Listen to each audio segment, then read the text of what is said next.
Hello friends, কুসুম এপিসোডে সবাইকে স্বাগত।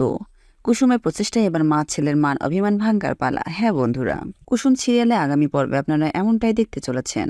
আয়ুষ গান গাইতে গাইতে ইন্দ্রাণীর পায়ের কাছে এসে হাঁটু গিরে বসে, কান ধরে কাঁদতে থাকে।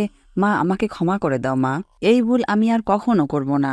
আমি যদি এই ভুল আর কখনো করি, তুমি আমার মুখ দর্শন তো দূরের কথা, তুমি আমাকে আর এই বাড়িতে রাখবেও না। আমি যদি কখনো এরকম ভুল করে থাকি, তাহলে তুমি আমাকে ঘাড় ধাক্কা দিয়ে বাড়ি থেকে বের করে দিবে মা।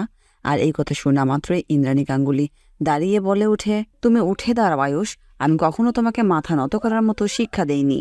এরপর ইন্দ্রাণী সমস্ত মান অভিমান ভুলে আয়ুষকে জড়িয়ে ধরে কাঁদতে থাকে আর বলে, তোমার উপর আমি অভিমান করে থাকতে পারি, কিন্তু কখনোই আমি তোমাকে বাড়ি থেকে তাড়িয়ে দেওয়ার কথা ভাবতেও পারি না।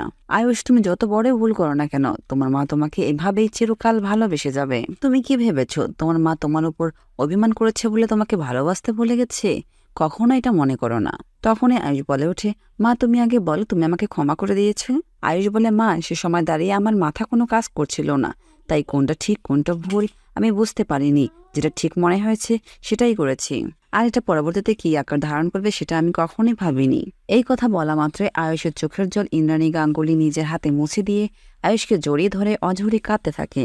এরপর ঈশান সেখানে এসে পড়া, জাদুকর দেখো তো আমার এটা কি হয়েছে, এ বাড়িতে কি হচ্ছে না হচ্ছে আমি কিছুই বুঝতে পারছি না। এই কথা বলা শেষ করে পেছনে তাকিয়ে দেখে ইন্দ্রাণী গাঙ্গুলি আয়ুষকে জড়িয়ে ধরে কাঁদছে। এরপর ঈশান বলে ওঠে, জাদুকর তাহলে কি আমরা সাকসেস হয়েছি?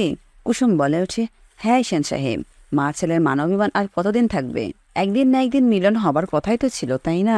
কি দেবলি না ম্যাডাম, এবার আপনি কি করবেন? আপনি তো আমাকে বলেছিলেন আপনি নাকি আমার এই প্ল্যান সাকসেস হতে দিবেন না। কিভাবে আপনি মা ছেলেকে আলাদা করবেন? পৃথিবীর এমন করার শক্তি নেই যে মা ছেলেকে কেউ আলাদা করে রাখতে পারে।